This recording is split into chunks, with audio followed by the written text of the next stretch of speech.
Bonjour à tous et bienvenue sur un nouveau podcast de la chaîne Token Talkers. Aujourd'hui, on a la chance et l'honneur de recevoir avec nous Raphaël Bloch de The Big Well. Comment vas-tu, Raphaël? Très bien et merci beaucoup Jean de me recevoir dans ton podcast. C'est un plaisir de te recevoir. On parlait juste avant, on voit que tu es bouillant, tu arrives, tu es en pleine forme, plein d'énergie. Donc, ça fait vraiment plaisir d'avoir des gens comme toi. Tu es cofondateur de The Big Well. C'est quelque chose de très important dans l'écosystème Web3. Pour les personnes qui ne connaissent pas, je vous invite vraiment à aller voir aussi bien Raphaël que The Big Well. Formidable société. Est-ce que tu peux nous expliquer, Raphaël, comment tu en es venu à cofonder et quel a été ton parcours juste avant, jusqu'à cofonder The Big Well? Ouais, carrément. Alors, bon, je vais pas revenir sur tout mon parcours, mais effectivement, moi, j'ai commencé à travailler comme journaliste sur les sujets crypto en 2016. Donc, ça commence Ok. à faire maintenant quelques années. À l'époque, j'étais chez Reuters, donc une agence de presse assez connue, une agence de presse mondiale. Et après, j'ai travaillé aux Échos, pareil, un média, je pense que beaucoup de gens connaissent, notamment en France. Et en 2022, avec Grégory Raymond, qui est le journaliste crypto le plus connu, et Dimitri Granger, qui est donc le troisième cofondateur de The Big Well, on s'est dit qu'il fallait un média spécialisé sur les sujets crypto Web3 à l'échelle européenne, parce que c'est vrai qu'il y a beaucoup de médias américains sur les sujets Ouais. ouais, crypto, mais il y a pas de médias à l'échelle européenne. Alors bien sûr, il y a aussi des médias dans chaque pays. Il y a des médias en France, je pense Cryptost, Journal du Coin, il y en a au Royaume-Uni, en Allemagne, en Suisse. Mais voilà, nous on pensait qu'il fallait quelque chose à l'échelle européenne et puis aussi avec un modèle différent de ce que les gens ont connu et qui n'est pas basé sur le sponsoring, l'affiliation, mais sur un modèle où en fait ce sont les abonnés particuliers et entreprises qui payent. Alors il y a évidemment plusieurs modèles qui existent. Nous, c'est vrai qu'on pense qu'il y a tellement d'asymétrie dans cet univers parce qu'il y a beaucoup d'argent, beaucoup d'investissements. Voilà, nous, on est convaincus depuis le départ qu'il faut réussir à réduire cette asymétrie dans l'information et que ça passe voilà, par un modèle qui repose sur la communauté. C'est ce qu'on fait depuis 2 ans. On vient de fêter nos 2 ans. Aujourd'hui, on Bon a 20 000 anniversaire. abonnés. Ouais, merci beaucoup. Alors bon, on n'a pas fait un énorme gâteau, mais voilà, avec l'équipe et la communauté, on a fêté ça. Et c'est vrai que voilà, pour nous, le plus beau des cadeaux après 2 ans, c'est tous les gens qui nous suivent, qui sont de plus en plus nombreux à nous suivre, pas qu'en France, mais justement aussi à l'étranger, parce qu'on est disponible aussi en anglais. Et donc voilà, il y a plein de choses sur lesquelles on travaille et je pense qu'on pourra y revenir ensemble dans ton podcast. Ouais, totalement. Donc là, tu disais 20 000 personnes qui vous suivent déjà actuellement? C'est Ouais, énorme. alors si on prend, alors justement, ce qui est assez intéressant, c'est que en fait, il y a beaucoup plus de personnes qui nous suivent via les réseaux sociaux, que ce soit Ouais. LinkedIn, Instagram ou Twitter. Après, là, je parle vraiment des abonnés.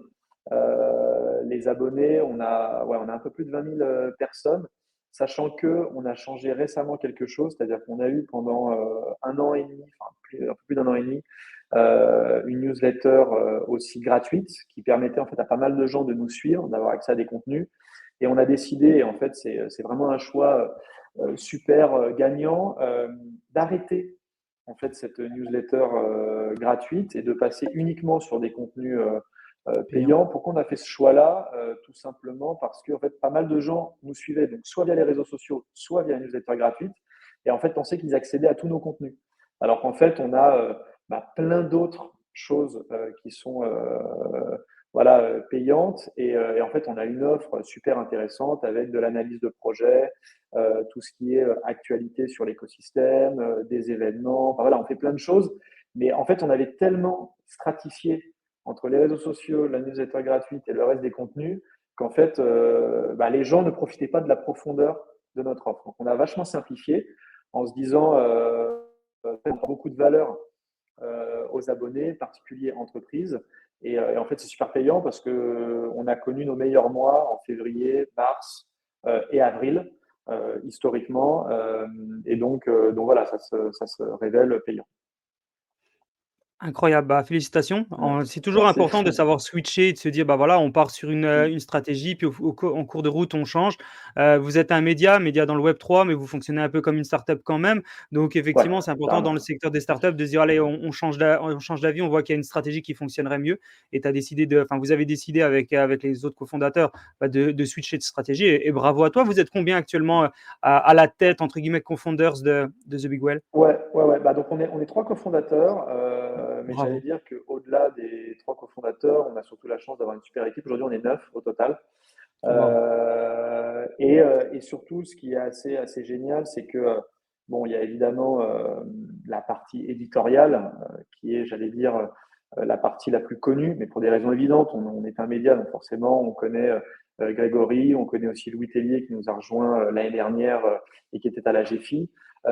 Mais on a aussi en fait tout le reste de l'équipe, et j'allais dire, c'est presque le cœur du réacteur, et c'est toute la partie en fait business, tech, produits de The Big Well. Et on a justement, quand je pense aux produits, on a eu la chance d'être rejoint par Loris, qui est notre analyste. Il y a maintenant, Loris nous a rejoint il y a un peu plus de 2 mois. Et ça fait partie justement de toute l'approche produit pour les abonnés. On essaie à chaque fois en fait, de coller le plus à leurs besoins. Et en fait, l'arrivée de Loris correspond à notre changement de stratégie où voilà, on a voulu apporter encore plus de valeur ajoutée à ceux qui payent. Et donc maintenant, chacun trouve des analyses complètes, soit d'un token, d'un stablecoin, d'une blockchain, d'un bridge. Enfin, voilà, on est capable d'examiner tout cela, et effectivement, on a des super retours là-dessus. Très intéressant. Donc, tu parlais de toute la team. Forcément, tu fais partie de la team. Tu es rédacteur Ouais. en chef. En quoi consiste le job de rédacteur en chef? C'est pas trop de pression, c'est beaucoup de travail. Est-ce que tu peux nous expliquer un petit peu c'est quoi le rôle de rédacteur en chef? Ouais, ouais, ouais. Non, c'est une très bonne question, et j'ai toujours beaucoup de plaisir à parler Trop bien. de ce que je fais. Euh, En fait, et ça fait partie aussi de toute la démarche de Big Well, c'est que, bon, moi, ça fait presque 10 ans que je fais ce métier de journaliste, qui veut aujourd'hui, et je le lirai d'ailleurs à la notion de média, qui veut aujourd'hui dire beaucoup de choses, et en même temps presque plus rien. C'est-à-dire que qu'est-ce qu'être journaliste en 2024 au 21e siècle, dans une période où finalement le plus important, c'est l'information. Et en fait, on est aujourd'hui tous capables, et on le fait tous les jours, de faire circuler de l'information, de produire de l'information, que ce soit de l'information écrite, de l'information comme on le fait aujourd'hui, visuelle, enfin je veux dire via des médias en ligne avec de la vidéo, du son. On peut aussi faire des podcasts, mais juste du son. Enfin voilà, on peut tout faire. Et donc, nous, on interroge en permanence finalement la place et le statut, tu vois, du journaliste. Et en fait, moi, mon rôle, mais c'est ce qu'on assume collectivement chez The Big Well, c'est de produire de l'information, de la data, et j'allais dire même au-delà, c'est produire de l'intelligence dans un environnement, celui du Web 3 et de la crypto, qui en a énormément besoin. Et quand on parle d'intelligence, en fait, c'est de permettre de comprendre ce qui se passe, c'est d'avoir la bonne information sur un projet, c'est d'être au courant des tendances, c'est de capter les signaux faibles. Et ça, on le fournit à notre communauté, donc tous les gens qui s'abonnent à The Big Well, qui évidemment consultent notre site, reçoivent nos newsletters, mais participent à nos événements, échangent tous les jours avec l'équipe et la communauté via le board, et qui demain, comment dire, interagiront encore plus avec toute la communauté qu'on est en train de créer via des nouveaux cadeaux technologiques. Alors, je ne peux pas encore tout dire aujourd'hui parce qu'on travaille beaucoup dessus, Bravo. mais voilà, on travaille en fait vraiment à la meilleure manière de donner du sens à tout ce qui se passe dans l'industrie crypto, Web3, blockchain, on l'appelle comme on veut. Et voilà, moi je fais partie, je suis l'un des rouages au sein de The Big Well de cette production de sens, d'intelligence sur l'industrie crypto.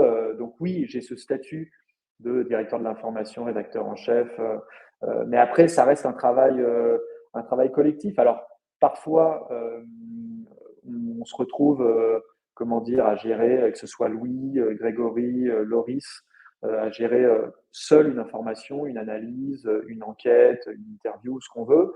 Et parfois, on le fait collectivement. Mais en tout cas, ce qui est sûr, c'est qu'on avait vraiment réussi à créer quelque chose où comment dire, on s'alimente et on se contrôle dans le bon sens du terme les uns les autres en essayant, je veux dire, de profiter de l'expérience des uns et des autres. C'est vrai qu'avec Grégory, ça fait 8 ans qu'on travaille sur ces sujets. Donc, on connaît beaucoup de projets, on connaît beaucoup de gens dans l'industrie, en France et même à l'étranger. Donc, voilà, on bosse beaucoup avec Louis et Loris sur comment on imagine un sujet, comment on travaille un sujet, comment on vérifie les sources. Et puis après, il y a aussi, mine de rien, tout ce que la communauté nous ramène. Je pense souvent à beaucoup d'abonnés membres de la communauté dans le Discord qui nous remontent des sujets, qui nous posent des questions sur tel ou tel protocole, ou même en fait qui nous informent. Alors après, à charge pour l'équipe de vérifier ce qui se passe. Mais voilà, ça c'est un peu notre boulot au quotidien. Et puis c'est marrant, mais là j'en parlais avec quelques abonnés, même l'équipe. Ça, je sais pas, en 6 mois, j'ai dû passer au moins un mois et demi à l'étranger, Suisse, Belgique, Allemagne, UK. Et c'est vrai que mon boulot, c'est aussi de créer des liens avec l'écosystème, évidemment en France, où je passe beaucoup de temps, mais aussi en dehors de France, pour créer ces ponts, parce que tu vois, pour revenir sur ce que je disais au départ, on a besoin d'avoir des médias à l'échelle nationale, mais je pense qu'en Europe, plus qu'ailleurs, on a besoin d'avoir des médias qui créent ces ponts entre les écosystèmes, parce que ce qui est frappant, c'est qu'il y a des écosystèmes, et bon, c'est marrant parce que je parle d'écosystème, même si c'est un terme que j'aime pas trop, parce qu'il ne peut pas dire grand-chose, mais il faut absolument que Berlin parle avec Paris et que Paris parle avec Londres, qui doit parler avec Genève, parce qu'il y a des entrepreneurs, des investisseurs, des utilisateurs extraordinaires, mais en fait, tous ces petits univers ne se parlent pas assez. Et nous, on essaye de créer ces ponts. Voilà. Au-delà de la tech, c'est vraiment de bridger ces univers. Donc voilà, ça fait aussi partie de mon boulot au quotidien. Ouais, ça fait beaucoup, beaucoup de choses. Bravo, Ouais. bravo à toi. Ça doit pas être facile tous les jours, ça doit être pas mal le rush. Quand on décide de développer comme ça un média, Ouais. on décide directement d'avoir une vision européenne ou déjà vous êtes dit: Ouais. «OK, on démarre, on essaye de le lancer en France et après on regardera si ça marche en Europe» ou directement vous aviez vraiment cette vision internationale? Ouais, très bon point. En fait, il y a, j'allais dire, je vais te répondre en deux temps. Dans un premier temps, on est basé à Paris, toute l'équipe est basée à Paris. Mmh. On est disponible depuis presque le début en anglais, mais on ne va pas faire semblant. Je veux dire, on a un ADN qui est français. Euh, mais c'est vrai que dès le départ, on s'est dit, OK, on est une start-up, on va lancer de Big Whale. Et notre but, c'est de tester une équipe, de tester un nom et de voir si effectivement les gens nous suivent et sont prêts à payer pour de l'information, des datas, enfin bref, pour un média qu'ils veulent accompagner, voir grandir. Très vite, on a eu une réponse positive parce qu'on a eu beaucoup d'abonnés, beaucoup de gens qui payaient. Et donc, on s'est dit, bah, OK, il faut accélérer. Et en fait, c'est grâce dire, à notre très bon démarrage qu'on a pu assez vite eh bien, être rejoint par Clément au produit, puis très vite Alexandre qui est devenu le Head of Product. Et puis, au fur et à mesure, on a constitué cette équipe. Aujourd'hui, donc, on est 9. Donc, ça c'est, j'allais dire, le premier élément de réponse, un peu chronologique. Puis, le deuxième élément, je pense qu'il est tout bêtement dans le nom qu'on s'est donné.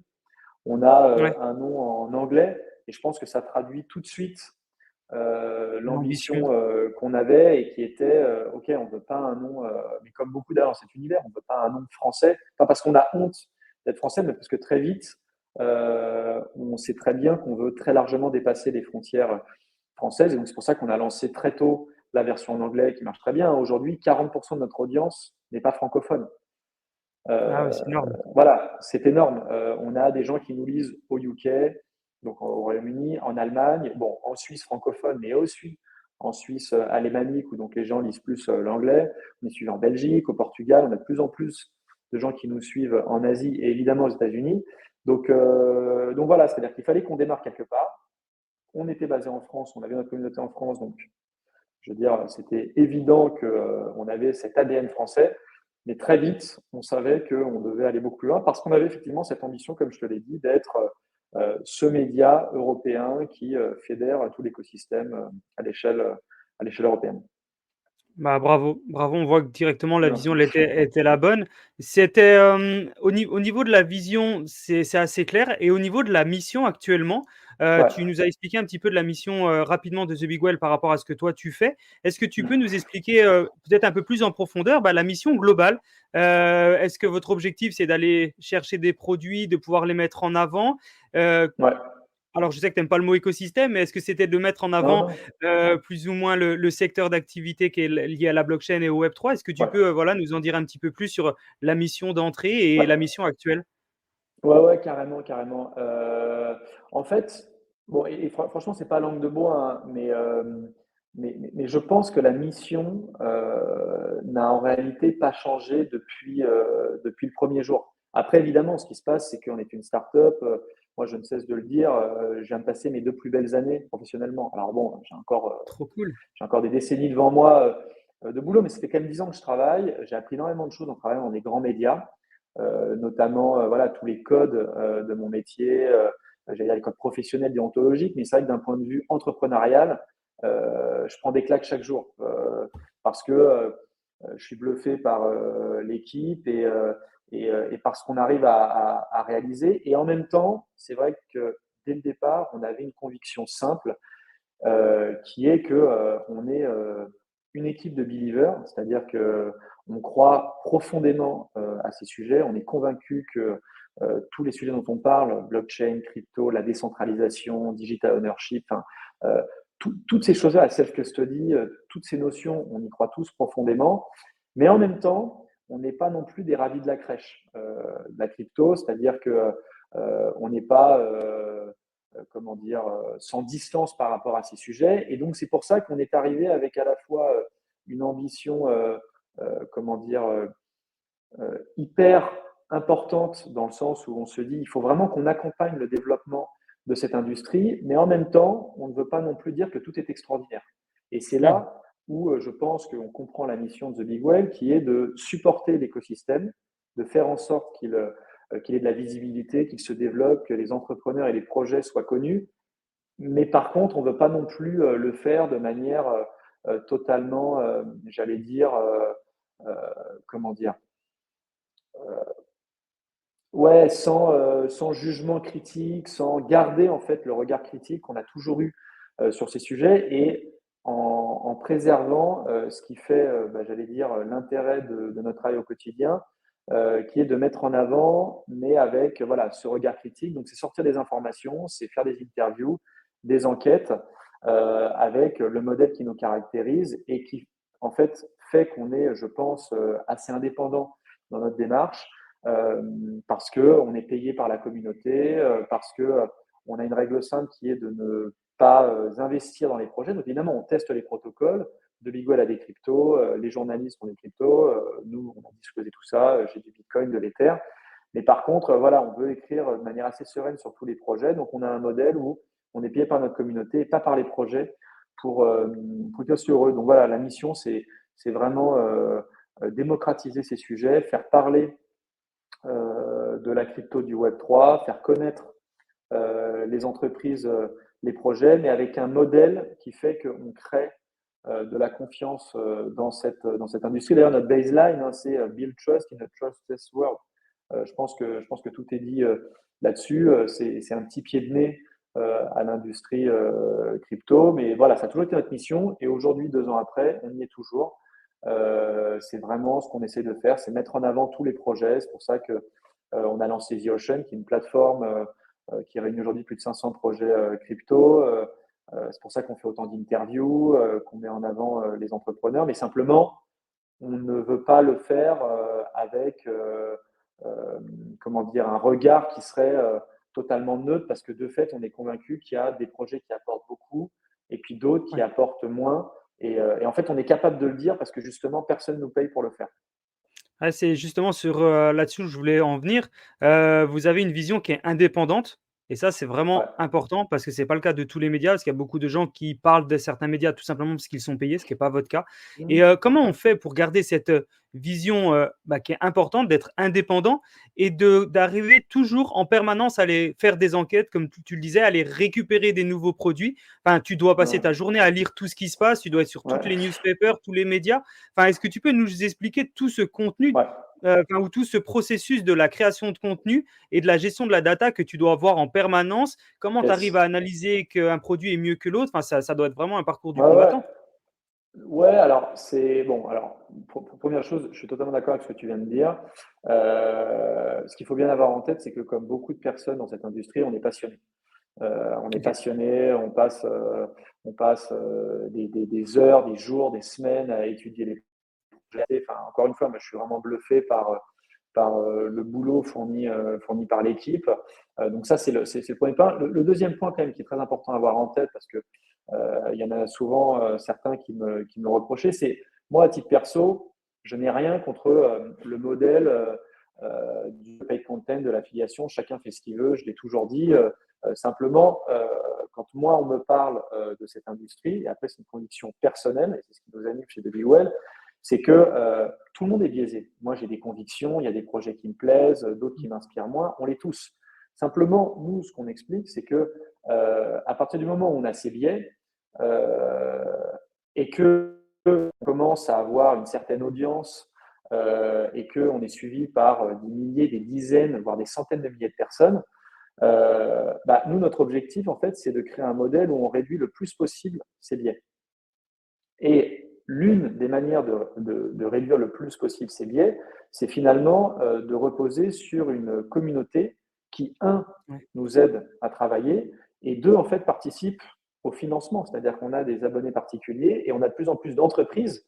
Depuis là, en 2024, on a plus de 50 entreprises et des noms comme Visa, BNP Paribas, Société Générale, qui se sont abonnés à The Big Waouh! Well parce que justement, on offre en fait cette information qui, encore une fois, est forcément biaisée, mais qui, de par notre modèle économique, l'est le moins possible. Voilà, c'est-à-dire qu'on a des convictions, mais par contre, je ne suis pas payé par tel ou tel protocole, projet ou start-up pour dire que le projet voilà, est plus ou moins bien. Et j'allais dire, même si on est capable d'écrire, effectivement, il y a des analyses excellentes qui sont produites et qui sont pourtant sponsorisées. C'est simplement, nous, on n'a pas envie qu'il y ait un doute sur Ouais, la qualité voilà, de notre travail. Donc, c'est pour ça qu'on s'est dit qu'il y avait ce modèle. C'est pour ça qu'on l'a testé il y a 2 ans.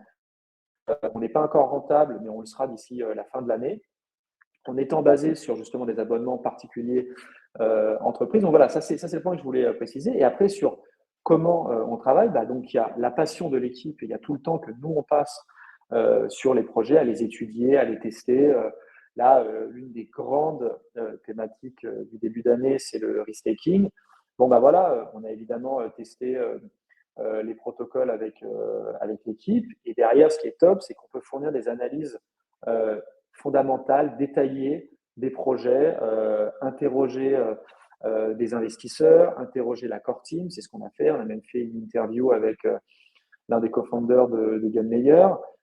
Et derrière, on met ça à disposition des abonnés et ça crée quelque chose de super vertueux parce que on décrypte par le menu ces projets et effectivement, eh bien, les gens qui nous suivent, particuliers et entreprises, trouvent un intérêt dans le fait d'avoir une information, des ouais, datas et aussi évidemment des événements qui leur apportent beaucoup. Et ce que je voulais rajouter, et ça c'est ce sur quoi on travaille beaucoup, c'est qu'on travaille de plus en plus avec la communauté. Parce que, et c'est ce que je te disais au départ, c'est que au XXIe siècle, l'idée du journaliste voilà, qui serait le seul capable de produire une information de qualité, des rapports de qualité, ça, on n'y croit pas du tout. Aujourd'hui, il y a des gens qui sont absolument extraordinaires, qui produisent des rapports, des vidéos, enfin plein de choses qui ont une valeur hyper importante. Et en fait, on travaille beaucoup à comment en fait, réussir à mutualiser le travail avec des abonnés de Big Well, des membres de la communauté, même des gens extérieurs, et en fait apporter le plus de valeur possible à la communauté de Big Well, mais justement avec un modèle où tout le monde est gagnant. Et ça, voilà, ça fait partie comment dire, des gros chantiers qu'on a en 2024 et sur lesquels on avance beaucoup et sur lesquels j'espère assez vite pouvoir vous en dire plus. Avec impatience. Merci de nous teaser par rapport à ça. On va Ouais, rester connectés. Quand tu rédiges comme ça des articles, tu as forcément donc le biais parfois de faire un article qui est positif, mais est-ce que tu te donnes l'autorisation aussi parfois de faire des articles sur des choses qui sont négatives? Pas de manière positive, mais de dire voilà, ce projet-là, j'ai pas confiance. Est-ce que ça t'arrive ou est-ce que vous avez pris le parti pris de faire que de contenu positif et de si c'est ouais. négatif, de juste pas en parler?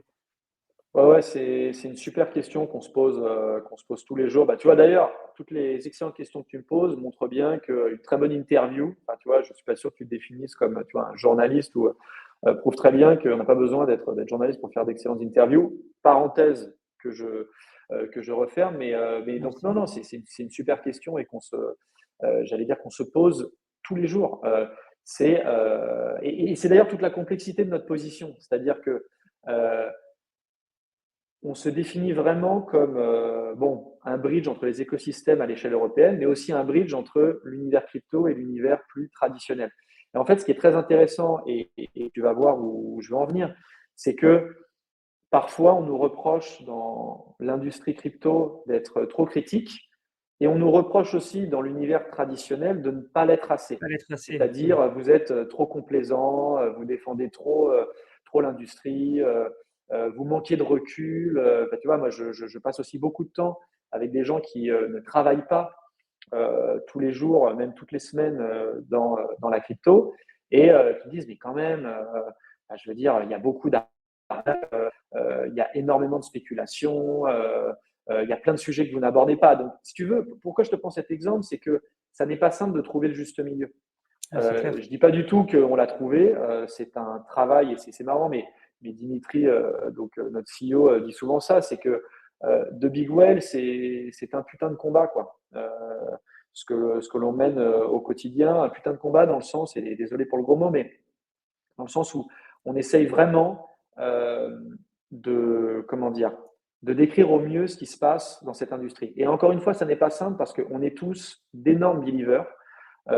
Si on nous pose la question de savoir où on se situe par rapport à la crypto, voilà, on croit tous énormément à cela. Encore une fois, qu'on soit journaliste ou pas chez The Big Well, on a tous fait des choix assez forts.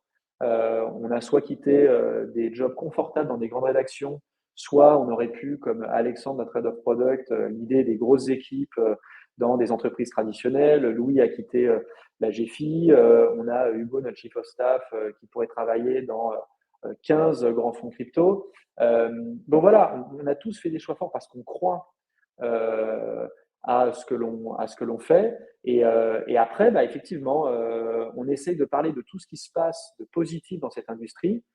Mais en même temps, et je pense que tu es bien passé pour le savoir, il n'y a pas que des bonnes nouvelles. Mmh. Quand il y a des scandales, et je ne parle même pas que de FTX, hein, quand il y a des projets qui fail, ou quand il y a, je ne sais pas moi, des entreprises qui, de bonne foi, ont développé tout un produit, mais ça ne va pas au bout, bah, on doit aussi en parler. Donc évidemment, ça ne fait pas forcément plaisir à tout le monde. Ce sont des moments qui sont compliqués parce que quand on parle d'un projet, il y a aussi des investisseurs derrière. Mmh. Euh, Investisseurs, on ne parle pas que de fonds, il y a aussi des gens, des particuliers qui ont investi dans un token, ça peut être quelques centaines d'euros, quelques milliers d'euros, voire parfois plus. Et donc voilà, il faut trouver le juste milieu entre toutes les bonnes nouvelles, même si évidemment on a envie de plutôt parler de ce qui marche bien. C'est vrai que parfois, on se doit parler de ce qui marche moins bien, et même, j'allais dire parfois, sortir des articles qui ne font évidemment pas plaisir, mais sur des projets sur lesquels on entend beaucoup de mauvaises choses, et après avoir vérifié les informations, après avoir digué, comme on dit, eh bien, on se dit non, là, en fait, il y a vraiment quelque chose qui ne va pas. Ouais. Et en fait, ce projet ou cette équipe, je veux dire, il faut quand même garder ces bonnes distances. Après, c'est ce qu'on dit à chaque fois, on n'est ni de la police, ni de la justice.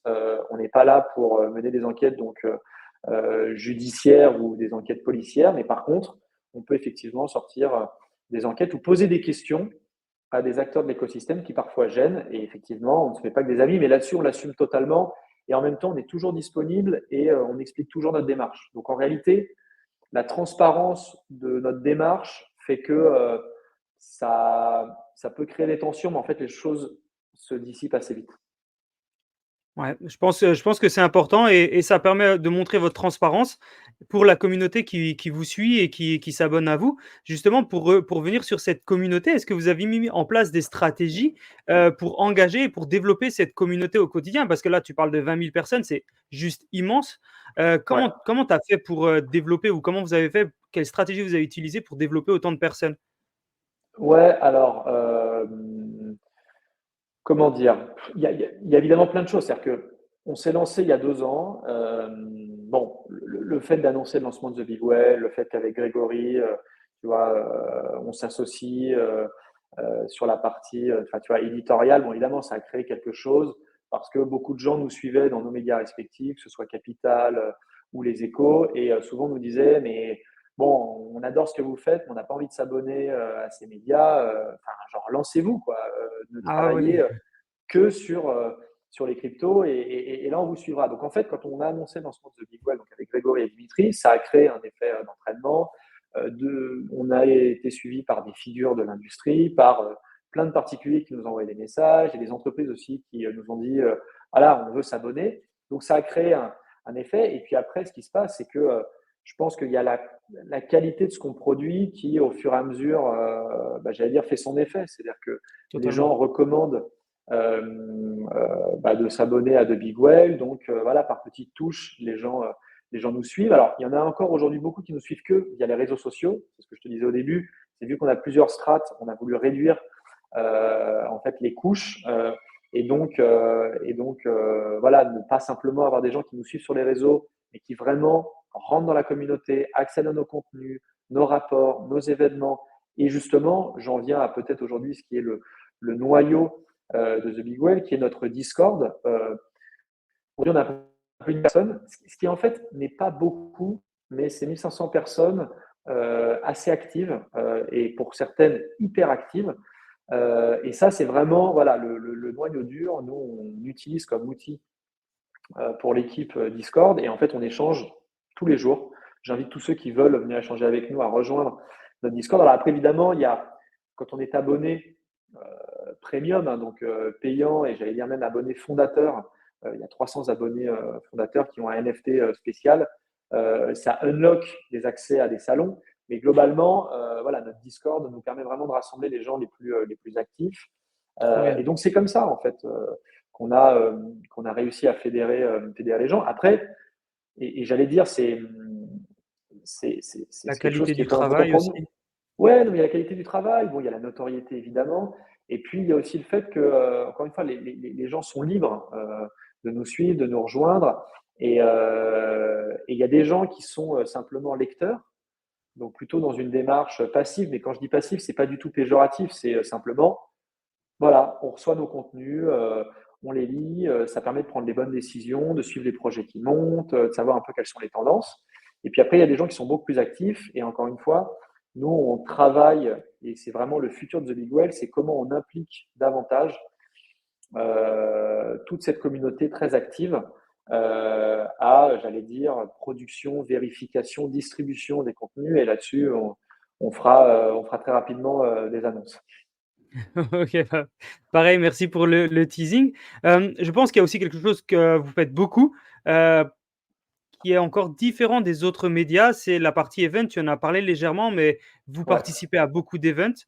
ouais, On te voit partout, on voit The Big Well partout. Vous organisez vous-même des events. Est-ce ouais, que tu peux nous en dire plus justement sur cette partie événement? Comment ça se passe? Quelle est l'importance pour vous de faire des events et de participer à des events? J'imagine que ça vous permet carrément. aussi de connecter à votre, communauté, de faire Carrément. grandir encore tout ça. Tu peux nous en dire plus? Non, totalement, totalement. Effectivement, c'est vrai qu'on a, enfin, je veux dire, quand on parle de la crypto de Web3, assez vite, il y a cette idée de virtualité, enfin, cette notion de virtualité qu'on utilise beaucoup, alors qu'en réalité, je pense que la beauté de cette industrie, c'est que il y a plein de gens, encore une fois, entrepreneurs, investisseurs, utilisateurs, passionnants, et qu'on est peut-être une industrie enfin, qui est sans doute l'une de celles qui organise le plus d'événements. Il y a des petits Mmh. événements, des moyens événements, et puis après des événements gigantesques à l'échelle d'un pays, voire d'un continent. Et effectivement, nous, enfin, petite anecdote, mais moi, Greg, je me souviens, je l'ai rencontré en 2017 et c'est comme ça que j'étais avec la plupart des gens de cette industrie, c'était des petits meet-up. C'est-à-dire que les gens l'ont oublié, mais ce qui a soudé, je veux dire, l'industrie, que ce soit à Paris, Marseille, Lille, Lyon, enfin d'ailleurs, voilà, je salue tous les gens qui sont dans des villes en France, en Europe ou partout dans le monde, ce sont les meet-up. Les gens avaient besoin de se retrouver, de discuter, parce que, encore une fois, c'est très bien par la distance. Là, on le fait, c'est génial, mais en fait, tous ces projets se montent parce que les gens se voient, les gens discutent. Euh, et donc, pour nous, c'est fondamental. Donc, quand on s'est lancé, la meilleure manière, évidemment, de toucher les gens, c'était, je veux dire, d'avoir un site internet, une newsletter, nos réseaux sociaux. Mais très vite, on s'est dit qu'il fallait absolument réunir aussi les gens, comme ça se fait depuis maintenant plus d'une dizaine d'années dans cette industrie. Mhm. Et donc, évidemment, on continue de participer très activement à beaucoup d'événements. On est partenaire, que ce soit la Paris Blockchain Week, NFT Paris, mais aussi d'autres événements un peu plus petits, comme des meet-up hebdomadaires, voilà, à Paris et dans d'autres villes de France et d'Europe. Et puis, on s'est aussi dit, mais pourquoi ne pas faire nos Nos propres propres events. Ouais. événements. Et donc, on a lancé l'année dernière ce qu'on appelle nos deep dives, donc qui sont des petits déjeuners thématiques mensuels. Et en fait, bon, on pourrait se dire, attendez, il y a déjà énormément d'événements, pourquoi The Big Whale a fait ces événements?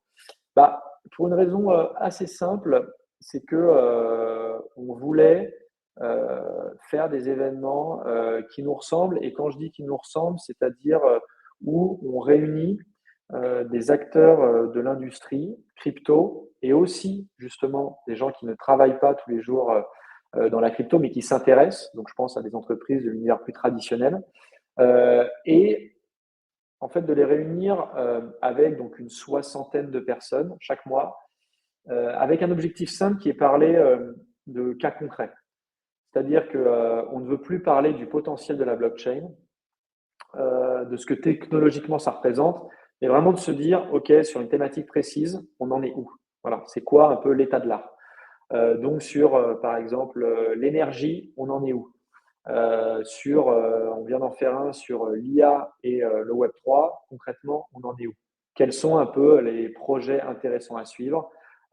Comment ces technologies se parlent? On en a fait un aussi excellent l'année dernière sur comment dire, les sociétés de gestion dans l'univers crypto. Comment elles arrivent à onboarder les prochains millions d'investisseurs retail et corporate dans la crypto. Et en fait, l'avantage avec ce genre de format, c'est que, évidemment, on parle de la tech et du potentiel, mais surtout, on met le doigt en fait sur ce qui marche et ce qui ne marche pas, ou du moins sur, j'allais dire, les freins pour l'industrie crypto. Donc ça, c'est le premier point, et ça marche très bien. Et surtout, et ça vraiment, c'est un très très gros boulot de Greg et du reste de l'équipe, c'est qu'on est à chaque fois full, c'est-à-dire qu'on est entre 50 et 80 personnes. Et c'est hyper, enfin, comment dire, les gens viennent parce que voilà, on sait qu'il y a de la qualité, on fait payer les entrées, parce que comme ça permet vraiment de réunir des gens qui viennent chercher de l'alpha, voilà, des réponses à leurs questions. Quand je parlais en toute transparence du fait qu'on ne fait pas de contenu sponsor, pour le coup, là, on fait sponsoriser ces événements parce qu'il y a la Cool. location de la salle, il y a effectivement tout ce qui est le petit déjeuner. Donc ça on le fait sponsoriser. Et puis surtout, Greg fait un rapport accompagné donc enfin, pour accompagner le petit déjeuner. On a des rapports qui font entre 10 et 40 pages, donc qui permettent de revenir un peu sur toute la thématique. Donc ça, c'est un très gros boulot. Et après, il y a un autre événement dont on est hyper fier. Et donc cette année, on a fait la deuxième édition, ce sont les awards, où là, l'idée, c'est de récompenser. Cette année, il y avait 7 catégories. Les meilleurs projets, justement, qui sont choisis par la communauté The Big Whale avec un jury d'experts. Et donc, c'est les meilleurs projets dans différentes catégories. Donc, ça peut être meilleur projet en finance, meilleur projet en tout ce qui est gaming, entertainment et culture. Ça peut être aussi le meilleur CEO de l'industrie. Et là, on a une approche qui est mondiale. Et donc, voilà, meilleur jeune, enfin, voilà, il y a plusieurs catégories. Et ça a été un superbe événement, 200 personnes à Paris. Et j'en suis vraiment hyper fier parce que je n'y suis quasiment pour rien dans cet événement et je suis assez bluffé non, mais par le travail de l'équipe parce que c'est vraiment une réalisation. Enfin, tout le monde nous en a parlé. Même 2 mois après, j'ai reçu des messages sur c'était un événement de dingue. Donc voilà, hyper fier et parce qu'on pense que voilà, le Web 3, c'est une histoire de réseau numérique, mais c'est aussi une histoire de réseau physique. Voilà. Ouais, mais c'est vrai, le networking, c'est super important et les événements en font partie. Bravo pour tout ce que Ouais, tu as expliqué, c'est très intéressant. Et justement, je voulais venir sur un sujet qui est le networking dans le Web3. ouais, On sait que le réseau, c'est très important dans tous les business models, mais j'ai l'impression qu'il est encore plus important dans l'écosystème Web3. Et au-delà du networking, qu'est-ce que toi, tu penses du réseau actuellement et de l'industrie Web3? ouais. Dans beaucoup d'industries, notamment Web2, les gens sont plutôt en concurrence, veulent pas se donner des tips, ils ont peur de se parler entre eux. Mais dans le Web 3, j'ai l'impression que bah, salut, ça va, t'es mon pote, viens, on t'aide, qu'est-ce que tu veux, tu développes ça, viens, je t'aide. Enfin, tu vois, j'ai l'impression que les Ouais, gens sont beaucoup plus friendly. Qu'est-ce que tu en penses, toi qui vois tout le monde et qui connecte avec tout le monde? ouais, alors, je pense, comment dire, et tu l'as très bien exprimé, c'est l'un des points fondamentaux de cette industrie. C'est-à-dire que, et d'ailleurs, encore une fois, ça reboucle un peu avec ce que je t'ai dit sur notre rôle en tant que de Big Well, c'est que on veut évidemment faciliter les connexions, mais en même temps, et je pense que tu as utilisé un mot qui qualifie très bien cette industrie quand on parle de friendly, c'est que on est encore une industrie, donc c'est top que tout le monde se soutienne, s'entraide, se rende des services, mais je pense aussi que c'est une partie du problème. Je m'explique. D'accord. La solidarité, on en a besoin. Pourquoi? Parce qu'il y a encore une énorme défiance et que, on va se parler très franchement, aujourd'hui, il y a des chiffres qui expliquent, et ça a été un gros boulot de l'ADAN et de KPMG, il y a, allez, une dizaine de pourcents de la population française, mais c'est le cas d'ailleurs dans beaucoup de pays, qui détiennent des cryptoactifs. Donc globalement, bon, on voit que ça progresse et que les gens s'intéressent de plus en plus au sujet. Mais il y a quand même une défiance assez importante par rapport à ces sujets. Donc c'est vrai que ça crée, comment dire, un besoin de s'entraider, de solidarité dans cette industrie. Donc ça, j'allais dire, c'est aspect positif. Après, le seul problème, c'est que devoir s'entraider à ce point et peut-être trop s'entraider fait qu'à la fin, bah, c'est compliqué en fait de faire vraiment émerger les bons projets et ça Ouais. peut créer, j'allais dire, des comportements qui ne sont pas vertueux dans le sens où bah, les bons projets vont aussi parfois protéger les moins bons projets, même si c'est pas, même si c'est pas dit en bon français. Et on a aussi en fait bah, quelques investisseurs ou fonds qui financent tout le monde. Et donc il y a une sorte, comment dire, de consanguinité dans cette industrie qui l'empêche parfois de grandir. C'est-à-dire qu'il y a, et on sait très bien, quelques business angels qui mettent dans tous les projets, il y a quelques fonds qui mettent dans tous les projets. Et donc, au final, tout le monde se tient, tout le monde finit par être copain avec tout le monde. Et il n'y a pas Ouais. justement cette compétition plutôt Le saine. manque de concurrence, Euh, du coup. voilà, ça manque de concurrence. Et justement, cette concurrence permet à la fin de faire émerger des projets qui sont, bah, j'allais dire, économiquement et financièrement plus structurés. Et donc voilà, donc il y a cet élément. Et puis je pense fondamentalement que une industrie mature est une industrie où effectivement il y a de la concurrence et une industrie dans laquelle on se dit des choses. Et je pense pareil que de ce point de vue-là, et moi c'est intéressant dans ma position, c'est que beaucoup de gens nous parlent à de Big Whale, vont critiquer tel ou tel projet, vont dire telle ou telle chose sur telle ou telle, je sais pas moi, chain, telle ou telle entreprise. Mais par contre, se garde bien de le dire publiquement, ce qui est normal. Mais ce que je veux dire, c'est qu'il y a aussi beaucoup de faux semblants. Il y a aussi Ouais. beaucoup de gens qui sont lucides sur la qualité de tel ou tel projet, mais justement parce qu'il faut se serrer les coudes, et ben on va rien dire publiquement. Et on l'a vu quand, je veux dire, FTX ou encore d'autres projets ont craché. Bon, bah, 3 mois avant, tout le monde disait que c'était extraordinaire. Et là-dessus, je veux dire, nous, on a interviewé SBF avant sa chute. On est aussi Waouh. responsable en partie de cela. Alors bon, nous, on n'était pas payé pour faire l'interview avec lui. On n'avait pas de lien d'affiliation, on n'avait aucun lien avec FTX. Mais je veux dire, on a aussi contribué à ce truc-là. Donc, ce qui effectivement est très bien, c'est que les gens se serrent les coudes dans cette industrie. Mais ce qu'il faut bien avoir en tête, c'est que c'est aussi, à un moment donné, un frein à son développement. Parce que on a aussi besoin de se dire les choses et il y a vraiment des projets qui sont moins bien que d'autres. Et en même temps, vu que tout le monde a investi dans tout et que tout le monde se tient, eh ben, on a peur de le dire et ça empêche effectivement de scaler, de gagner en maturité. Donc, je, je ne suis pas pour qu'on se tape sur la figure tous les jours. Et parfois, je pense que dans l'industrie Web 2, il y a peut-être un peu trop de concurrence et peut-être pas assez de bienveillance.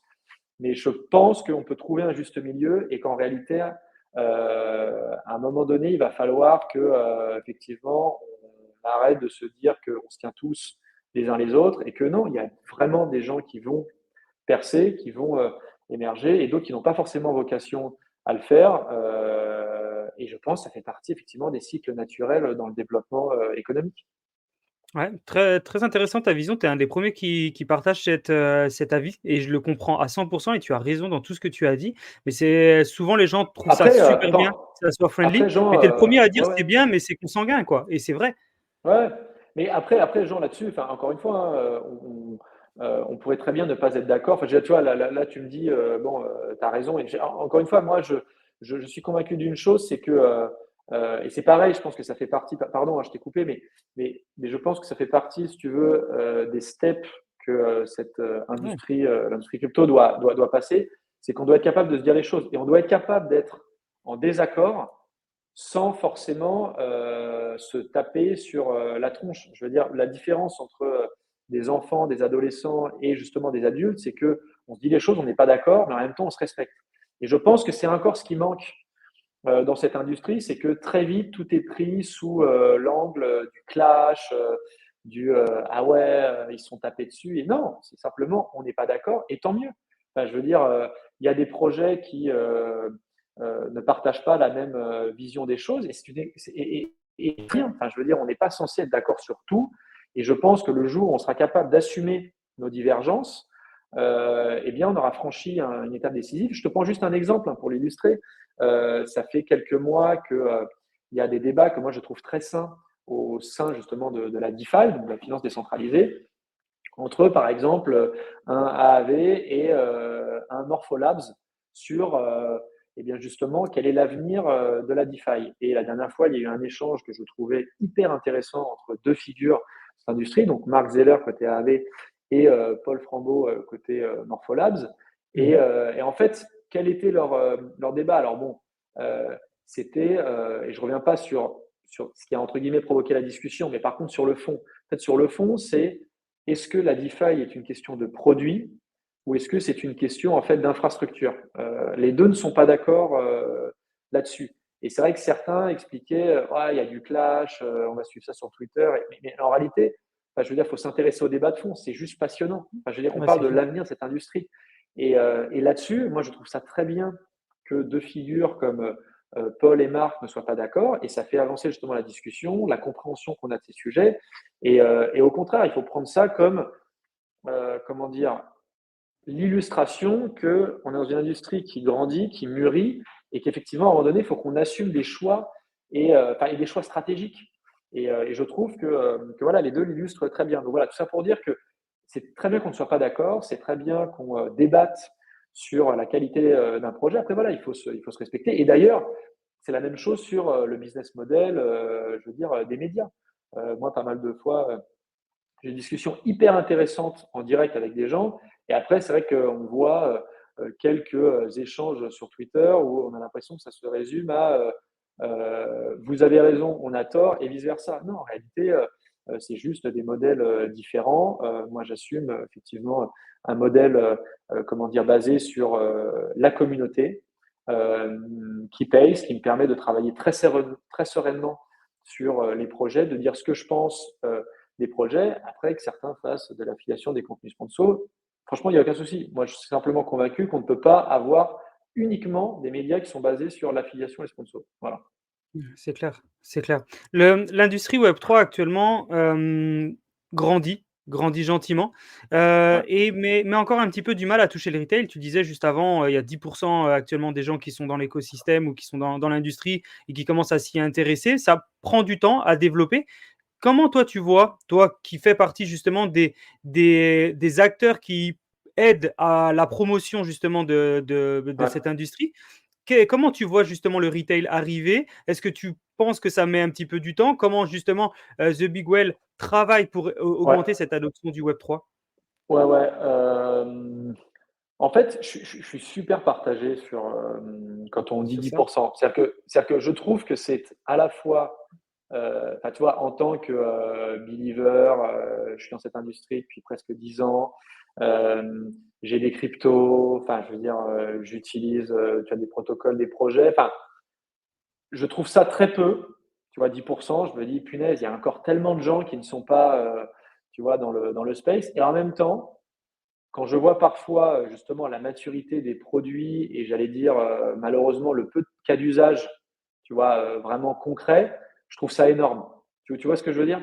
C'est-à-dire que je suis OK. vraiment partagé entre me dire ok, c'est pas beaucoup, mais en fait, waouh, que de chemin parcouru en moins de 15 ans. Il faut quand même pas oublier que, je veux dire, C'est vrai. Bitcoin, ça a 15 ans. Donc quand on voit aujourd'hui ce que ça représente dans l'espace de 15 ans, je me dis quand même, c'est considérable. Donc après, pour répondre précisément à ta question sur comment nous, forcément, on essaye d'augmenter cette adoption, et ben, justement, par rapport à ce que je te disais avant sur la maturité du secteur, c'est que nous, on n'est pas là pour tout faire. C'est-à-dire que nous, notre but, c'est de créer de la confiance dans ces sujets pour qu'il y ait de l'adoption et pour qu'effectivement, eh bien, les gens s'intéressent à ces sujets et qu'il y ait de la visibilité pour les entreprises, pour les protocoles et que tout ça se développe. Mais nous, notre mission, voilà, au quotidien, c'est fournir de l'information, de la data, faire des événements, bref, de créer de l'intelligence autour de ces sujets. Donc, on est vraiment un média, on a notre mission, on est spécialisé, donc on ne peut pas tout faire. Tu vois, on ne va pas se mettre demain à chiller des projets, à vendre des cryptos, parce qu'on pourrait très bien imaginer, hein, demain, de Big Well, je sais pas moi, on a sur notre site, ce serait possible, hein, on permettrait d'acheter un peu de Bitcoin, un peu d'Ether, enfin, tu vois, on pourrait potentiellement à la fin se transformer en un peu tout. Donc, si tu veux, on se dit que bah, pour permettre d'augmenter justement, enfin, de passer de 10 à 15 à 20 à 25%, eh bien, devenir, tu vois, une plateforme de confiance sur l'info, la data euh, et les événements, tu vas créer une communauté qui peut demain évangéliser le plus grand Mmh. nombre, eh ben, c'est déjà beaucoup. Donc, c'est ce qu'on essaye de faire. Et effectivement, en créant cette confiance, eh bien, on essaie d'embarquer le plus de monde possible sur, bah, dans un premier temps, acheter un peu de Bitcoin, un peu d'Ether, et puis commencer à utiliser, tu vois, quelques projets, commencer à faire, je sais pas moi, tu sais, investir dans de l'immeuble token, enfin, dans des immeubles tokenisés, enfin, tu vois, des choses comme ça. Au fur et à Bien mesure, sûr. mettre le pied à l'étrier. C'est quand tu es dans une entreprise, c'est pour ça que tu vois, on a de plus en plus d'entreprises qui s'abonnent, eh bien, c'est en leur fournissant des rapports sur leur secteur, eh bien, c'est leur permettre de prendre des bonnes décisions. C'est se dire, OK, quand on est Société Générale, eh bien, comment on avance sur la tokenisation des actions, des obligations, comment potentiellement on va permettre demain à nos milliers de clients d'acheter des cryptos. Voilà, c'est tout ça qu'on essaie de faire et c'est déjà beaucoup. C'est super intéressant. Les personnes qui nous écoutent, qui êtes considérées comme retail ou vous êtes nouveau dans l'écosystème, bah, je vous invite fortement à aller sur le site internet de The Big Well. On l'affiche en lien, c'est dans la description et cetera Ah ouais, et en ah, fait, allez génial. voir le travail qu'ils font. C'est vraiment formidable. Il y a un gros, gros travail. Là, on est en train de voir leur site internet. Il y a vraiment un big travail. Vous avez la possibilité déjà d'avoir énormément de contenu gratuit. Vous allez sur le site internet, vous baladez. Il y a un gros, gros, gros travail qui est fait en permanence par les équipes dont Raphaël. Et puis vous avez la possibilité aussi à devenir insider, ce que disait Ouais. Raphaël juste avant, et vous pouvez avoir encore du contenu un peu plus exclusif. Est-ce que tu peux justement nous en dire un petit peu plus sur, sur votre site internet, sur déjà les contenus gratuits que vous faites, le rôle Ouais. de l'insider, qu'est-ce qu'il va avoir en plus, comment ça se Ouais, tout passe? à fait. Ouais, ouais, carrément, carrément, carrément. Bah, donc, c'est ce qu'on a, enfin, c'est quasiment ce sur quoi on a démarré. En gros, quand on s'est lancé, donc on a créé notre site et en fait, on avait un produit qui marche super bien et qui effectivement a fait qu'on a réussi à créer une belle communauté. C'était notre newsletter hebdomadaire. Donc, on avait une newsletter gratuite et une newsletter payante. Et ce qui s'est passé, c'est que on a dépassé les 20 000 abonnés. Et en même temps, voilà, on avait beaucoup d'abonnés à la newsletter gratuite qui nous disaient franchement, super contenu, c'est top, et qui ne voyaient même pas en fait toute la partie, tu vois, encore plus deep, tu vois, plus analytique sur les projets, avec encore plus d'infos pour l'investissement. Et donc, on a supprimé la newsletter gratuite. Donc aujourd'hui, en fait, les gens peuvent encore recevoir un récap de nos news hebdomadaires le vendredi. Mais c'est vrai qu'on a vachement renforcé Génial. toute la, toute la partie en fait premium, donc maintenant qui s'appelle Insider. Et donc c'est là où tu reçois une fois par semaine donc l'analyse d'un projet. Et donc on a fait Egon Meyer, on a fait Celestia, enfin voilà, on en a fait pas mal. Et après tu reçois aussi une newsletter très complète sur l'écosystème. Là c'est des news sur ce que fait Société Générale dans la crypto, ce que fait PMU dans la crypto, évidemment des enquêtes, et ça Louis fait un gros boulot là-dessus, sur par exemple comment la finance est en train de basculer sur la blockchain publique. Ça peut être aussi l'edge du moment. Enfin voilà, il y a plein de sujets comme ça qu'on fait sur l'écosystème. Et puis après, au-delà de ce qu'on produit donc sur le site avec des articles et les newsletters, il y a effectivement toute la partie événements communauté, donc via le Discord. Et ça, c'est pareil, c'est ce qui est disponible pour les abonnés donc Insider, payants, donc mensuel ou annuel. Et aussi, comme je te l'ai dit, un peu teasé, on travaille sur encore plus de choses qu'on va sortir d'ici la fin de l'année et qui permettront à notre communauté de contribuer et même être rewardé pour cela. Ouais, ça permet à répondre aussi au sujet où on le disait avant, comment on peut permettre à cette industrie du Web3 à continuer à grandir, tout simplement, en s'abonnant à vous, en allant regarder les newsletters, ce que vous proposez. Et au-delà de ça, il y a une partie éducative. Je ne sais pas si les personnes se rendent compte, mais The Big Well, ils ne sont pas des formateurs, mais vous avez une grosse valeur, vous allez apprendre, vous allez comprendre, vous avez une grosse partie éducation qui vont vous permettre de comprendre l'écosystème des cryptos, du Web3, aller voir de nouveaux projets qui sont en train de sortir et d'être toujours informé en permanence. Vous avez la version payante, vous avez la version qui est gratuite, et déjà avec la version gratuite, vous avez énormément de choses. Donc imaginez avec la version payante. Donc il faut vraiment prendre le temps d'aller se connecter sur The Big Well, regarder le site Ouais. internet, on l'a vu juste avant, il est Et formidable. juste Jean, exactement. Et Dis-moi. juste Jean, j'en profite effectivement pour glisser que on a quelque chose qui marche très bien pour nous tester. C'est il y a 30 jours gratuits. Quand on prend la version payante, on peut nous tester en fait pendant un mois. Ça marche très bien. Et ce qui est très intéressant, c'est qu'on a vu les chiffres.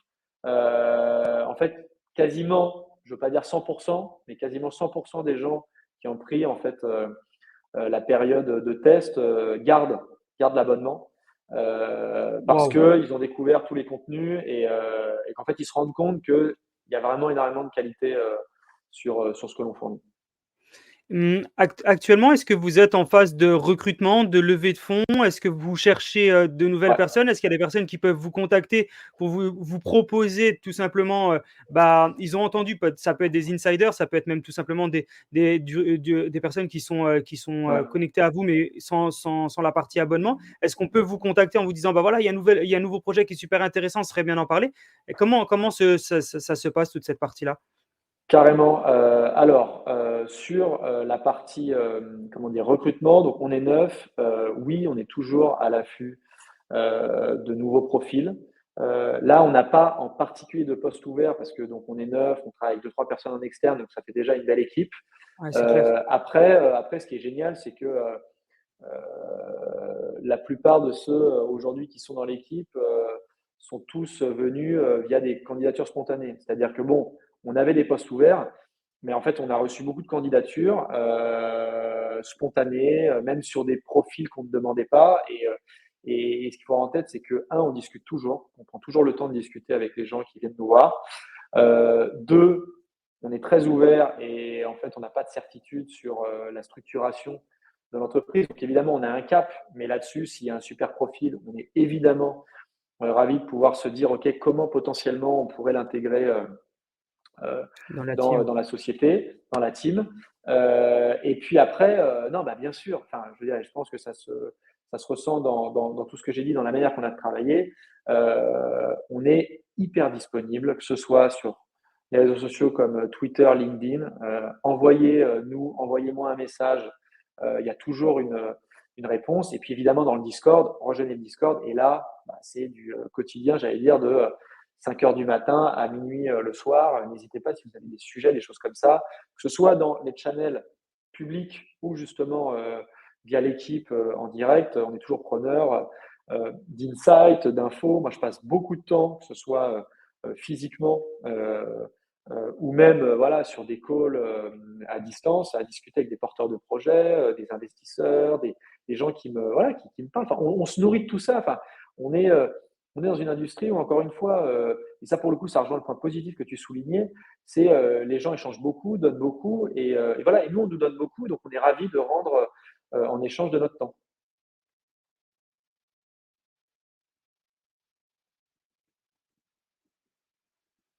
Ouais, c'est Ah, important parce que c'est jamais alors, facile tous les jours de pouvoir contacter, bah, des médias, des personnes, de savoir où on vous contacte, comment on vous contacte et cetera. C'est vraiment c'est je pas te dis, souvent évident et vous, vous avez la ouais. faculté, la facilité de donner accès à des personnes, de pouvoir leur répondre.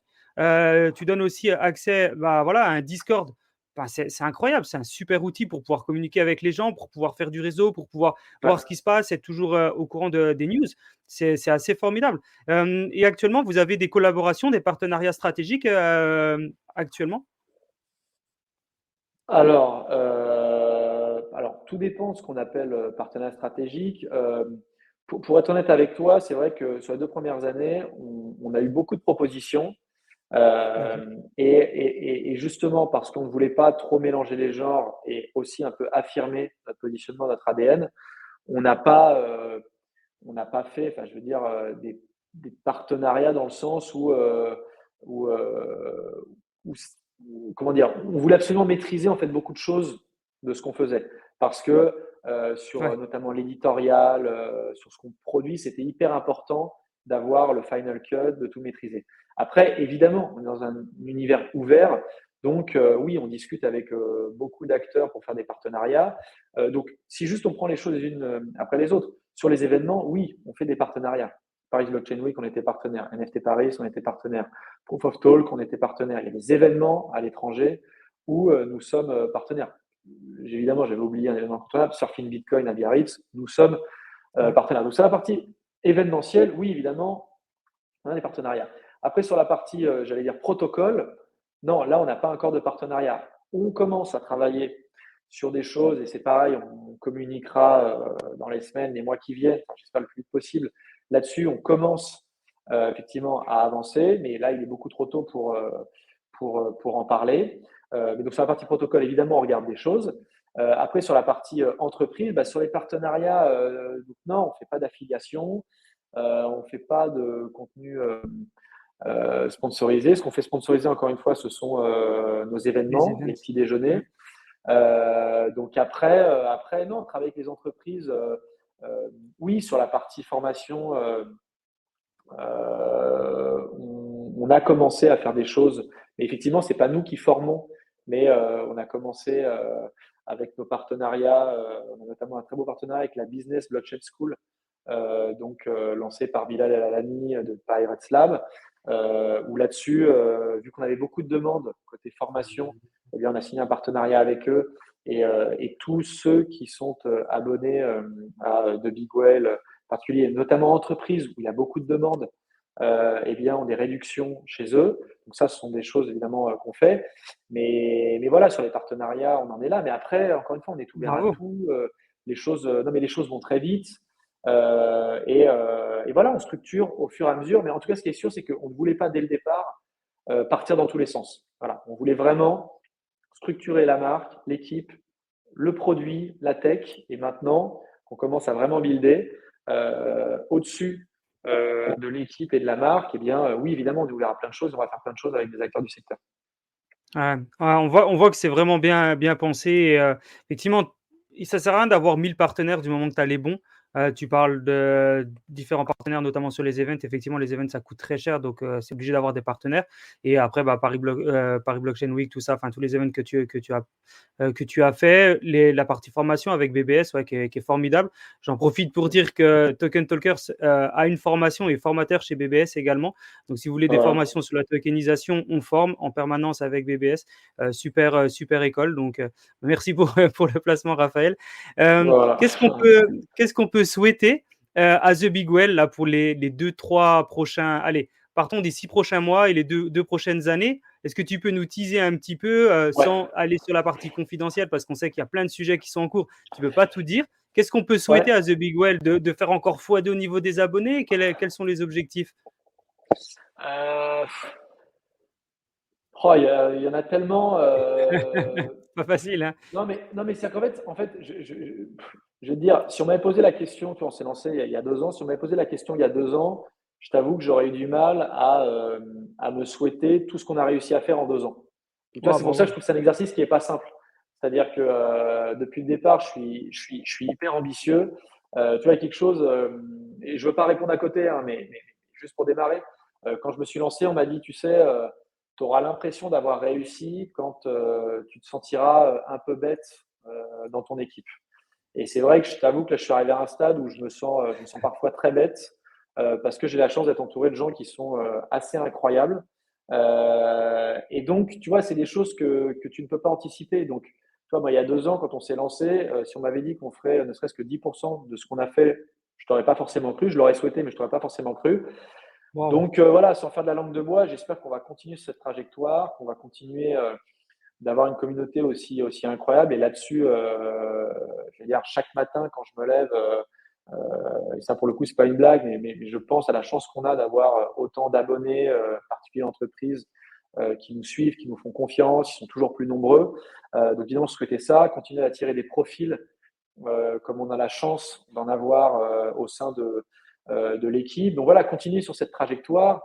Après, non, moi, ce que je nous souhaite honnêtement, mais pour le coup, ça ne concerne pas que de Big Well, ça concerne toute cette industrie, c'est de continuer à builder autant qu'on le fait, et de continuer de travailler autant.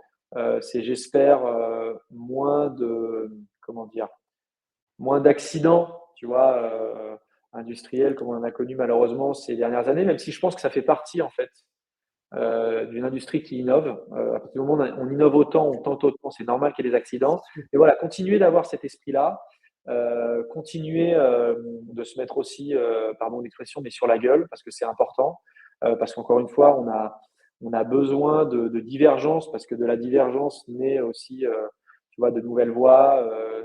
Si on était tout le temps d'accord, on n'inventerait pas, on ne prendrait pas des risques. Donc ça, je pense que c'est très important. Et donc voilà, donc c'est continuer. Franchement, c'est continuer. Moi, j'ai démarré sur ces sujets en 2016. Aujourd'hui, on est en 2024. C'est passé des temps.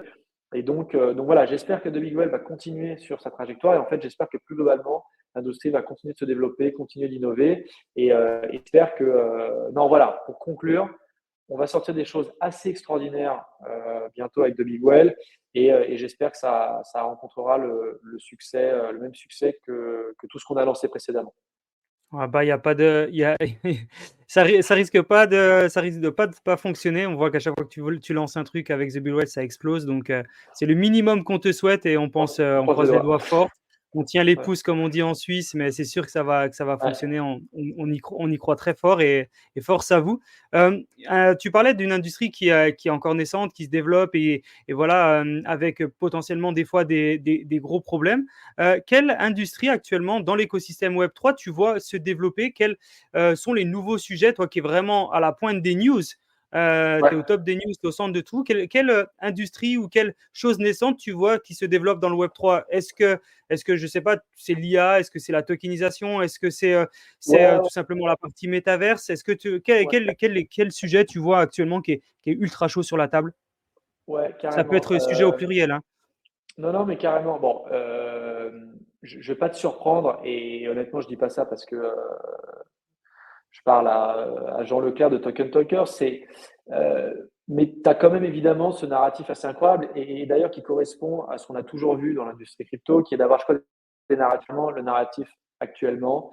Ce sont ce qu'on appelle les real world assets. Ok. Donc voilà, de la tokenisation d'actifs du monde réel, ça touche tout, hein. Ça touche la monnaie avec, je veux dire, stablecoin, ça touche l'immobilier, ça va toucher évidemment les jeux. Enfin voilà, ça va toucher absolument tous les sujets. Après, une fois qu'on a dit cela, je trouve qu'on est très bon pour imaginer, innover. Il y a plein de projets qui se lancent. Après, il y a quand même d'énormes enjeux, évidemment au niveau de la réglementation, mais aussi, tout bêtement, au niveau de la réalité du marché. On va se dire les choses. Aujourd'hui, ce qu'on est capable de faire, c'est effectivement de tokeniser les actifs du monde réel. Mais la vraie question, c'est de savoir à quel point cette tokenisation apporte vraiment, je veux dire, des choses en termes d'efficacité, de Ouais. liquidité, de transparence au monde réel. Parce qu'encore une fois, c'est super d'avoir une innovante qui te permet de tester de nouvelles choses. Mais si à la fin, tu ne résous pas un problème du monde réel, enfin, tu vois, c'est toujours cette Ça sert dichotomie, à hein. Je veux rien. dire, il y a le virtuel et le réel. On parlait des réseaux, les réseaux numériques, physiques, tout se tient. Donc c'est top de pouvoir innover, mais il faut que ça ait un impact. Et je pense qu'on est encore quand même très tôt là-dessus. Et pour prendre par exemple un sujet où on a beaucoup parlé de l'immobilier, bon, bah, c'est top hein, de pouvoir tokeniser un immeuble, un appartement. Mais après, il y a la question de la demande déjà, et puis il y a la Mhm. question de la liquidité, du second marché, sans rentrer dans des choses techniques. Bah, on sait qu'aujourd'hui, on est capable de tokeniser un bien immobilier. On va pouvoir émettre des tokens sur une plateforme. Mais après, il y a la question de qui va acheter ces tokens. Et surtout, il y a la question de comment je peux les revendre et à qui. Toute cette question du marché secondaire. Donc, c'est pour ça que voilà, pour moi, c'est évidemment la grosse narrative. Il se passe des choses, mais est-ce qu'on n'est pas un peu trop tôt? Est-ce que finalement les gens sont prêts? Est-ce que aussi fondamentalement on répond à un problème réel? Parce que le marché de l'immobilier, il marche quand même très bien sans la tokenisation. Donc, qu'est-ce qu'on va réellement remplacer? Qu'est-ce qu'on va optimiser? Et puis après, il y a une autre narrative, mais ça, c'est parce que moi, j'ai une formation financière et que voilà, la DeFi fait vraiment partie des terrains de jeu que j'aime beaucoup. Et en même temps, c'est lié au real world asset, hein, parce qu'à un moment donné, en face justement de ce real world, il faut utiliser les mécanismes de la DeFi pour optimiser, j'allais dire, et créer ce marché secondaire. Donc là, je pense à des acteurs comme Centrifuge, enfin, AV, enfin voilà, il y a toute cette mécanique qui va le marché secondaire, donc achat-revente de ces tokens. Et là, ouais, il se passe pas mal de choses et en fait, je pense, mais ça c'est un point de vue personnel, que comment dire, quand j'ai démarré 2016-2017 et je m'y intéressais en 2014-2015, mais là pour le coup je couvrais pas le sujet en tant que journaliste. En fait, tout ce qui était crypto, c'était très finance. Et ce que beaucoup de gens ont connu et beaucoup de gens qui nous écoutent ont connu, c'est finalement une période où quand on parlait de blockchain, de crypto, ça touchait tous les sujets. C'est-à-dire que Mhm. ça s'est élargi bien au-delà de la finance. Ça a touché le gaming, ça a touché le retail, la traçabilité, Carrefour, le luxe, plein de choses. Et en fait, je pense qu'on est un peu en train de revenir à l'éthos de l'univers, enfin de la crypto, qui est la finance. Et c'est pour ça que je pense qu'on va avoir beaucoup de progrès dans tout ce qui est finance décentralisée, donc DeFi, parce que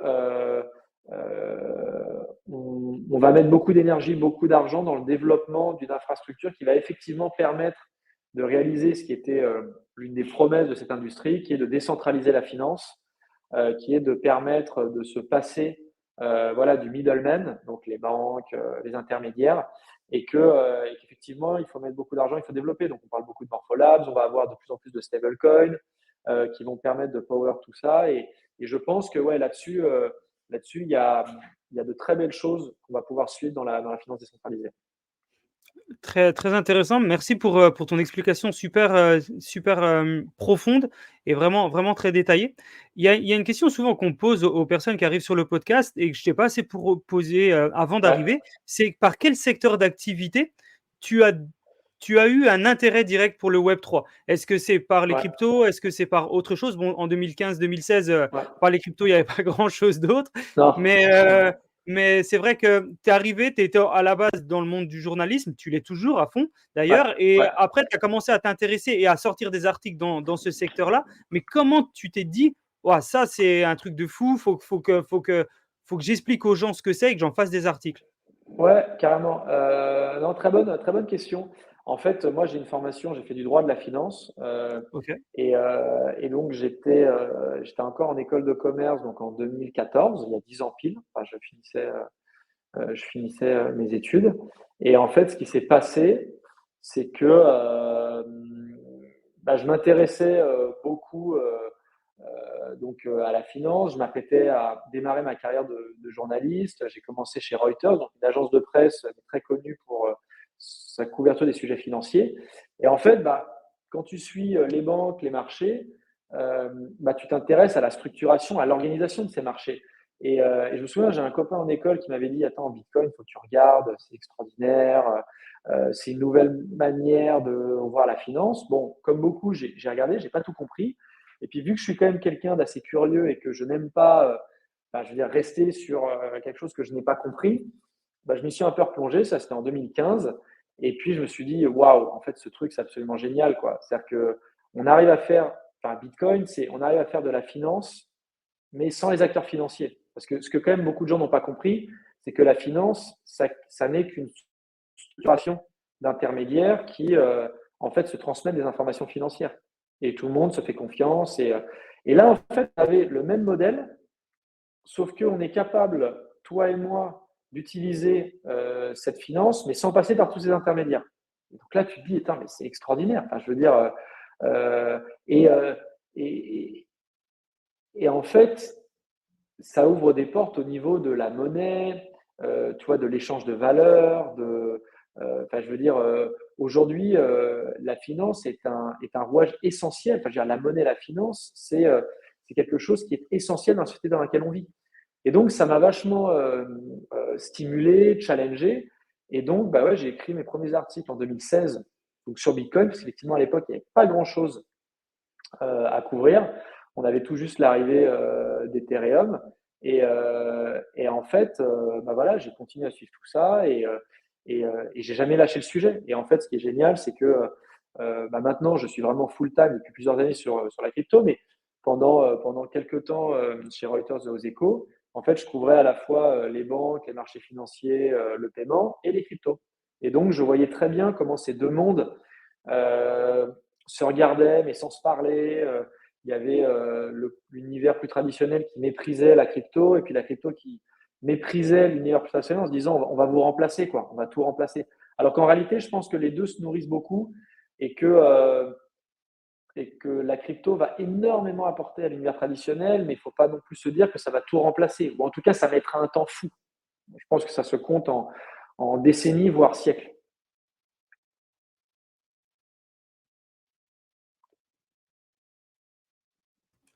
Pardon, mon micro était coupé. Ouais, Je disais, ouais, au même titre qu'il va y avoir en fait le Web 1 qui a été, enfin le Web 2 qui a remplacé le Web 1, ça a pris du temps. Enfin, le Web 3 va remplacer le Web 2, mais ça va prendre du temps. Effectivement, quand tu parles de ouais. décennies, on doit vraiment être sur cette partie-là. Ouais, Peut-être ouais. ça. Ouais. Et après, juste pour rebondir sur un terme, c'est qu'on utilise spontanément. Moi, je pense que le Web 3, on va très vite arrêter de l'utiliser. Ouais, le mot. Bon, ouais, enfin, ce que je veux dire, ce qui est très bien, c'est que bon, Web 3, plein de gens qui ne le comprennent pas, et dans tous les cas, c'est pas un sujet. Après, ce qui est pas mal quand même, c'est que ça permet assez vite de faire comprendre aux gens que s'il y a Web 3, bah, nécessairement, il y a Web 1, Web 2. Et donc là, on commence à dire, bah, voilà, le Web 1, c'était les années 90, début des années 2000.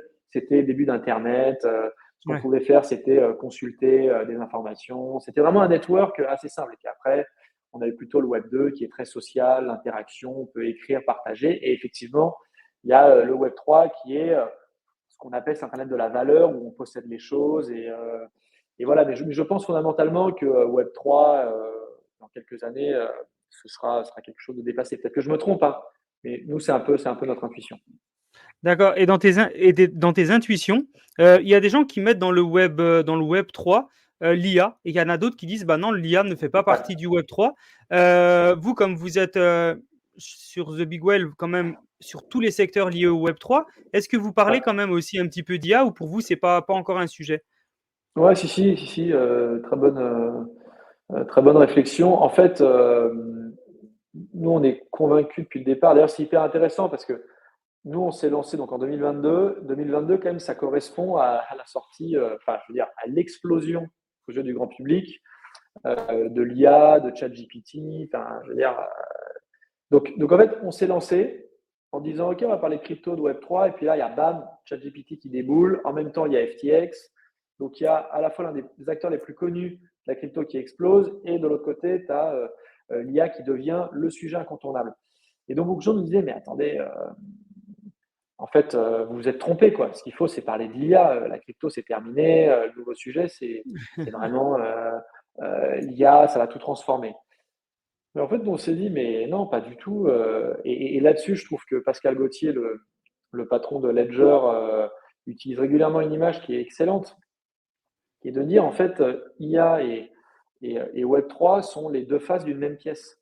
C'est-à-dire que à mesure que l'IA va se développer, c'est-à-dire le monde finalement de la reproduction à l'infini, de la production sans fin de contenu, de produits, de projets, et qu'en fait on va avoir besoin de rationaliser Internet et de vérifier l'identité, de s'assurer que toi et moi, on n'est pas des bots, mais on est bien des individus, qu'il y a bien quelqu'un derrière. Et bien justement, toute cette effervescence autour de l'IA va nourrir le besoin qu'on a de la traçabilité et de la rationalisation d'Internet. Quand je dis rationalisation, ce n'est pas la limitation, c'est simplement de donner une valeur aux choses sur Internet. C'est-à-dire que l'IA, c'est l'univers de la multitude et de l'infini sur Internet, et tout ce qui est Mhm. crypto Web3, c'est l'univers du quantitatif et du rationnel sur Internet. Donc en fait, c'est absolument génial. Et les deux se nourrissent mutuellement. Et nous, on a beaucoup écrit sur le sujet. Et pas que pour parler de WorldCoin. On suit des projets.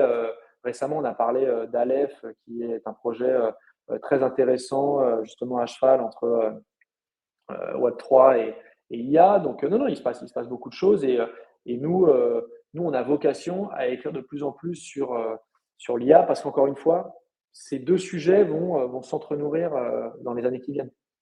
Ouais. OK, bah, merci pour ton partage, c'est encore intéressant comme Bah, depuis le début. j'espère dire des choses plutôt intéressantes.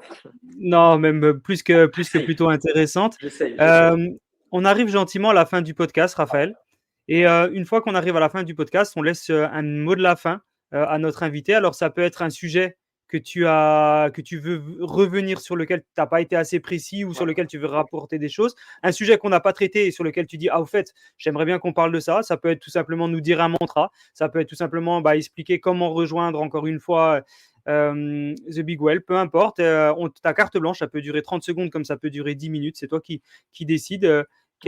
Quel dernier sujet tu souhaites traiter? Non, écoute, c'est très bien de finir comme ça, parce que c'est une très bonne idée. Je dis pas forcément que je vais te la piquer, mais je trouve que c'est une très bonne manière de chuter. Écoute, je vais en fait conclure plus sur les 2 ans que je viens de vivre, mais en tant qu'entrepreneur. C'est vrai Trop qu'on me bien. demande souvent, et je vois beaucoup enfin, de messages passés, puis on m'envoie aussi beaucoup de messages pour me dire comment on fait pour entreprendre, comment on démarre, est-ce qu'il faut avoir une idée, comment on crée une Mmh. équipe. Enfin, je veux dire, toi-même, tu sais ce que c'est, tu es entrepreneur. Et en fait, ce que je voudrais dire, c'est qu'il n'y a pas de bonne solution. On peut entreprendre seul, on peut entreprendre à plusieurs. Mais en tout cas, si je peux donner un conseil, c'est n'ayez pas peur de vous planter. Je vais dire un truc un peu évident, mais, Ouais. moi je sais que voilà, j'ai d'abord travaillé 8 ans, enfin presque 8 ans comme salarié. J'étais voilà, dans des grands médias, j'ai appris plein de choses. Et là, ça fait voilà 2 ans que je suis entrepreneur. Et en fait, c'est évidemment des responsabilités, mais c'est une liberté qu'il faut absolument prendre si on a envie de la prendre. Il faut essayer. Vous allez forcément vous planter, vous allez faire des erreurs, vous allez vous engueuler avec vos partenaires, vos associés, euh, même vos collaborateurs. Mais en tout cas, c'est vraiment quelque chose d'assez exceptionnel, et je pense que effectivement, l'entrepreneuriat est quelque chose qui est voué à se développer. Je ne sais pas si c'est lié euh, comment dire, à la période Covid où beaucoup de gens se sont dit, en fait, maintenant que le télétravail, on peut être plus libre et puis j'ai pas envie de me retrouver voilà, dans des grandes structures très hiérarchiques. Mais en tout cas, ce qui est sûr, c'est que voilà, moi, je pense qu'on m'avait pas assez incité à entreprendre les années précédentes. Et voilà, là, j'ai la chance de bosser avec une super équipe. On est soutenu et c'est top, quoi. Franchement, c'est top. Donc, ceux qui nous écoutent, voilà, ça n'est pas facile, mais n'hésitez pas à entreprendre. N'hésitez pas à me contacter, à contacter The Big Well si vous avez des questions en particulier sur des entreprises, voilà, crypto, Web3. Je ne sais pas si j'aurai les bonnes réponses, mais en tout cas, je serais ravi de vous partager mon expérience, vous en dire plus, vous expliquer ce qui a bien marché, ce qui a moins bien marché. Je pense que déjà, grâce à toi, Jean, on en a dit un peu, même beaucoup sur The Big Whale. Et voilà, franchement, n'hésitez pas, c'est un univers extraordinaire. Il faut faire des choses et beaucoup de gens vous soutiendront. Voilà. Bah, merci pour ce partage, Raphaël, c'est très intéressant. Encore une fois, comme d'habitude, chaque sujet, tu les prends et tu as cette faculté d'expliquer les choses assez facilement et vraiment merci pour ça. Merci Merci. pour le podcast qu'on a partagé ensemble. C'était vraiment un plaisir, encore une fois, de le faire avec toi. Très content de t'avoir sur le podcast. On aurait pu encore voir plein d'autres sujets. Au pire, on fera un Pense, autre ouais. podcast. On Yes. n'aura pas le temps de tout traiter aujourd'hui. Tu as un planning qui est très chargé. Il faut qu'on te libère. Mais vraiment, merci pour ton temps. Et puis, pour toutes les personnes qui nous écoutent, et bah, voilà, The Big World, il y a le lien dans la description. Raphaël, vous pouvez le contacter partout, sur LinkedIn, Ouais, etc. Enfin, voilà, il y a tout ce qu'il faut pour pouvoir le contacter. N'hésitez pas. Et vraiment, bah, force à The Big World pour la suite. Merci, ça, merci Raphaël. À très beaucoup, vite. Jean. Merci.